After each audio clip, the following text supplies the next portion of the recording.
ఇక ఈరోజు సీరియల్ జనవరి 19 గుప్పెడంత మన సీరియల్ విషయానికి వస్తే గత ఎపిసోడ్లో మహేంద్రకు హార్ట్ అటాక్తో రావటం హాస్పిటల్కి జాయిన్ అవ్వటం తెలిసింది. అయితే రిషి గౌతమ్తో కలిసి వాలీబాల్ ఆడటంతో ఫోన్ రింగ్ వినిపించదు. దాంతో జగతి వసు కాల్స్ ఇద్దరు చేసిన రిషి లిఫ్ట్ చేయడు. దాంతో వసు గౌతమ్కి కాల్ చేస్తుంది. అప్పుడే గేమ్ నుంచి ఆడి కూర్చుని గౌతమ్కి రింగ్ వినిపించి వసు చేయడంతో లిఫ్ట్ చేసి విషయం తెలుసుకుంటాడు. రిషికి తెలిస్తే కంగారు పడతాడనే ఉద్దేశంతో చెప్పకుండానే రిషిని హాస్పిటల్కి తీసుకొని వెళ్తాడు. 351 ఎపిసోడ్ హైలైట్ విషయానికి వస్తే తీరా రిషి హాస్పిటల్కి వెళ్ళేసరికి వసు జగతి ఏడుస్తూ ఉంటారు. ఏమైంది అంటే మహేంద్ర సార్కి హార్ట్ అటాక్ వచ్చిందని చెప్తుంది వసు ఏడుస్తూ. దాంతో రిషి పట్టు కోల్పోతాడు. కుమిలి ఏడుస్తాడు.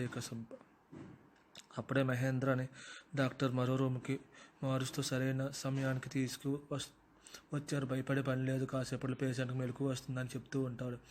అప్పుడే గౌతమ్ బాధగా పాపం రిషి చిన్నప్పటి నుంచి వాళ్ళ డాడీ అంటే వాడికి ప్రాణం. వాళ్ళ అమ్మ గురించి ఎప్పుడు అడిగినా చెప్పేవాడు కాదు. కనీసం ఫోటో కూడా చూడలేదు నేను. కానీ వాళ్ళ డాడీనే వాడికి లోకం అంటూ వసు జగతులు వింటుండగానే తన మనసులో మాట షేర్ చేసుకుంటాడు. ఆ మాటలు వింటూ జగతి మరింత కుమిలిపోతుంది. మహేంద్ర ఇంకా కళ్ళు తెరవక ముందే రిషి జగతి మహేంద్ర రూమ్కి వెళ్తారు. ఇక్కడ రిషి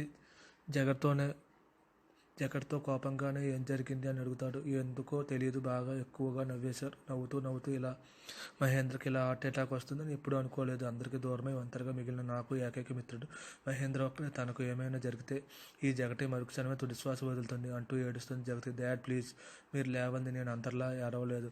మీకు తెలుసా నాకు ఏడుపు రావట్లేదు డాడ్, ప్లీజ్ లేవండి అనేసరికి మహేంద్రలో స్పందన వస్తుంది. కళ్ళు తెరవగానే భయపడ్డారా?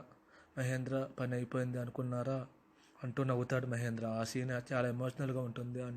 అటు రిషి ఇటు జగతి చాలా ఏడుస్తారు. డాడ్ మీకు గుండెపోటు రావడం ఏంటి డాడ్? ఎప్పుడు నవ్వుతూ ఉంటే మీకు ఏం సమస్య ఉందని ఇలా జరుగుతుంది? ఏం పెట్టుకున్నారు మనసులు అంటూ రిషి ఏడుస్తుంటే మహేంద్ర నీకు ఏదైనా అయితే నేనేం కావాలి అంటూ జగతి ఏడుస్తుంది. అప్పుడే డాక్టర్ వచ్చి మీరు అలా ఏడిస్తే పేషెంట్ పరిస్థితి ఏంటి? నవ్విస్తూ ఉండండి అంటూ వాళ్ళని బయటకు పంపించేస్తాడు. కమింగ్ ఎపిసోడ్లో మహేంద్ర బెడ్ దగ్గరికి వసు వస్తుంది. అప్పుడే నువ్వు నాకు ఇచ్చిన మాట మర్చిపోకు వసు, జగతి రిషిని దక్షిణగా ఇవ్వాలి అంటూ ఉంటాడు. వసు కన్నీళ్ళతో వింటుంది. అప్పుడే బయటకు జగతి రిషితో మహేంద్ర గురించి మీతో మాట్లాడాలి సార్. భాగస్వామిలా తనతో జీవితంలో లేకపోయినా మహేంద్ర భాగస్వామిలా నేను నీతో మాట్లాడాలి అంటూ ధైర్యం చేసి రిషికి అడ్డుపడుతుంది. అయితే రిషి మేడం ప్లీజ్ ఈ పరిస్థితిని దయచేసి మీకు అనుకూలంగా మార్చుకోకండి అంటూ జగటి మనసు ముక్కలు చేసేలా మాట్లాడేస్తాడు. మరి అన్ని వివరాలు తెలియాలంటే తర్వాయి భాగంలో చూడాలి. Thank you friends, thank you for watching my video. Please subscribe my channel friends.